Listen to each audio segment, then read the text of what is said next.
നിങ്ങളുടെ favourite shows ഇനി ഒരിക്കലും മിസ്സാവില്ല. ഇപ്പോൾ C5 കാണും നിങ്ങളുടെ ഫേവറേറ്റ് ഷോസ് തികച്ചും സൗജന്യമായി. പല സ്ഥലങ്ങളിൽ പോയി അവരുടെ മക്കൾ ഇങ്ങനെ എപ്പോഴും അവരുടെ അടുത്തുണ്ടാകണമെന്നല്ലേ. ജയന്റെ ഒരു കുറവ് കൂടി ഉണ്ടായിരുന്നു. അവനും കൂടെ ഉണ്ടായിരുന്നെങ്കിൽ കോറം ഞാൻ. നീ എന്തായാലും നോക്കിക്കണേ. നീ ഇരിക്കടി.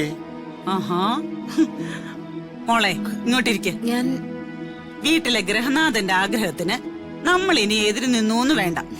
വാ ശ്രീ, നീ ഇരിക്കും മോനെ. എല്ലാരും ഇരിക്കുന്നേ. ഇരിക്കും മോളെ.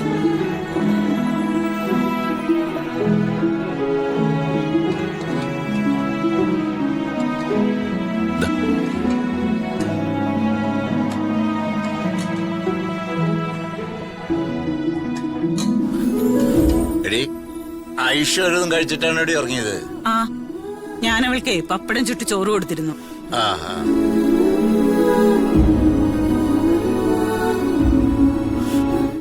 നീ എന്തിനാ ഇറക്കാൻ മടിച്ചിരിക്കണേ? ആഹാരം കഴിക്കണ മോനെ.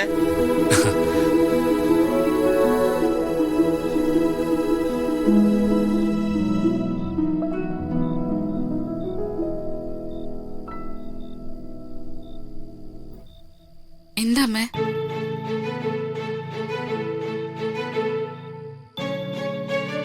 ഒന്നുമില്ല മോളെ. പിന്നെ അമ്മ എന്തിനാ കരയുന്ന? അത് അച്ഛന്റെ ആഗ്രഹം നിങ്ങൾക്ക് എല്ലാവർക്കും മനസ്സിലായില്ലേ?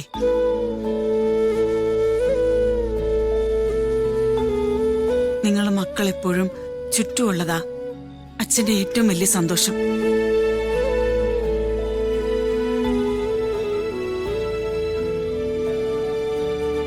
അമ്മയ്ക്ക് എന്തെങ്കിലും സംഭവിച്ചാലും നിങ്ങളെ മക്കൾ എപ്പോഴും അച്ഛന്റെ കൂടെ ഉണ്ടാവണം.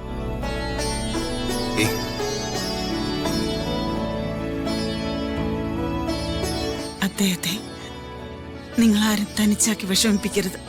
എന്താ രാധേ, നീ എന്തൊക്കെയാ പറയണേ?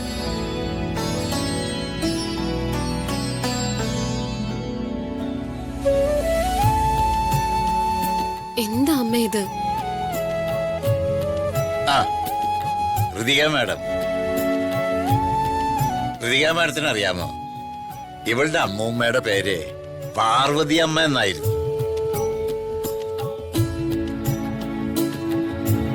ഞങ്ങളൊക്കെ ഒരു നെൽപ്പാടത്തിന്റെ അക്കരയും ഇക്കരയും ആയിരുന്നു താമസിച്ചിരുന്നത്. എനിക്ക് ഓർമ്മ വെച്ച നാളു മുതല് പാർവതി അമ്മയ്ക്ക് എന്നും ദീന. ഞാൻ ഇന്ന് ചാവുക നാളെ ചാവുക എന്നും പറഞ്ഞോണ്ടിരിക്കും. അവസാനം ഏറ്റവും ഇളയ പേരക്കുട്ടിയെ ഈ ശ്രീലക്ഷ്മിനെ കണ്ടിട്ട് 120ാമത്തെ വയസ്സിലാ പാർവതി അമ്മ മരിച്ചത്.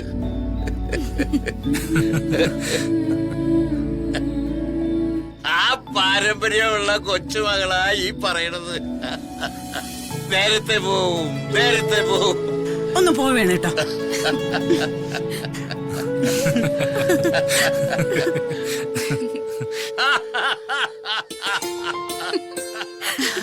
കഴിക്കടി.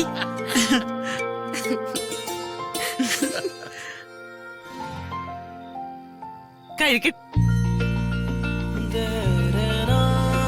ഡൗൺലോഡ് ചെയ്യൂ C5 ആപ്പ്. കാണൂ എല്ലാ എപ്പിസോഡുകളും സൗജന്യമായി.